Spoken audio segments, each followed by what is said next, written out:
is my pleasure to work with organizations around the country, internationally, on the topics of success. What makes a one-percenter?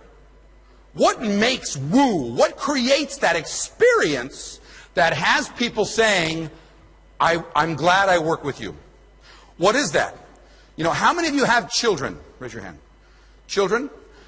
Children, yes, yes. How many were at the birthing of the child? Raise your hand. All right. Some of you still pretty angry about that, I can see from your faces. How many were at the birthing of the child and the doctor came to you and went, oh, congratulations, what an effective closer. Oh, how proud you must be. Oh, look at the prospector on that little face. Oh, congratulations. Is that what they say? No. No, that's not what they say. Why? Listen to me.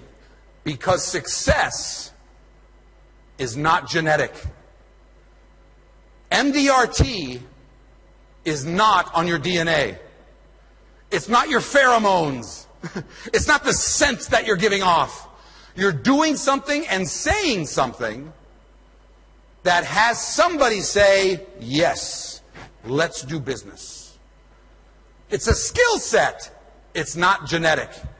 We are halfway through your MDRT experience. And my job today is to help get us going again. I want to bring up the idea of, did you just get what has happened to you for the last couple of days? Just yesterday and this morning, already the ideas have been flying around. What does a one-percenter do that's different? What do the top of the table folks do that's different than anybody else? I say there's three things. And I want to bring them up. There are three things. The one-percenters, the best of the best, are the ones that learn, adapt, and apply. And I'm talking about you today. We're halfway through. Halfway through. Let me grab your attention. Let me pull you away from that cyclone. Let me pull you away from that typhoon just for a moment and say, are you doing what you're supposed to be doing? Because we've got another half to go and I want you to be ready. There are three things. The first thing is, are you open to learning? We've already had some phenomenal speakers. We've already had some people that are actually doing it out in the field. We've had some people that have brought up ideas around. I've been tweeting like crazy. How about you? A one-percenter is somebody who is always open to learning. Now, I know some of you are saying, well, of course, that's why we're here. I say, oh, that's not true. How many of you have had that little voice? That voice that sits right here. That voice that says, well, I hear what you're saying, Ryan, but that won't work with me. Well, you see, you understand, our culture, ... My part of the world won't, well, my territory, I can't. Our office will not allow it. I tried that 5 years ago, and oh, that was close. You got that one. Okay, good. So true.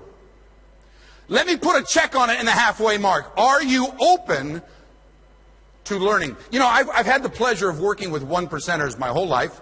And in fact, I seek them out. And I'll give you an example. Let me tell you a story. There was a gentleman by the name of David Thomas. He was known as the Lexus guy. He sold more Lexus cars than anybody in the world. As a matter of fact, 1 year he doubled his sales in 1 year. And I was having lunch with him, and I was interviewing him and asking him. And he was talking about, well, he focused on referrals. Thank you, Bill. And he focused on relationships. And so I was taking notes, and we had a great lunch. But I want to point this out. After lunch, what do you think David had? Notes. David had notes. We're just kind of chit-chatting. We're going back and forth. He's sharing his stuff. I'm sharing my stuff. And what I noticed was David had notes, like pages of them, to the point where I said, well, what are you writing? What are you writing down? Did I say something cool? You know, maybe I should write a book or something. I mean, I came to sit at your feet. I'm here to learn from you. Why are you taking notes? And what I found was that he had the approach of, in fact, he said, oh, I love that. I love what you said, Mike. You said something that I really need to, I was impressed that he was in the mindset of being hungry, even though he is the best of the best. You've heard it yesterday. You've heard it this morning. The best of the best are open to new ideas.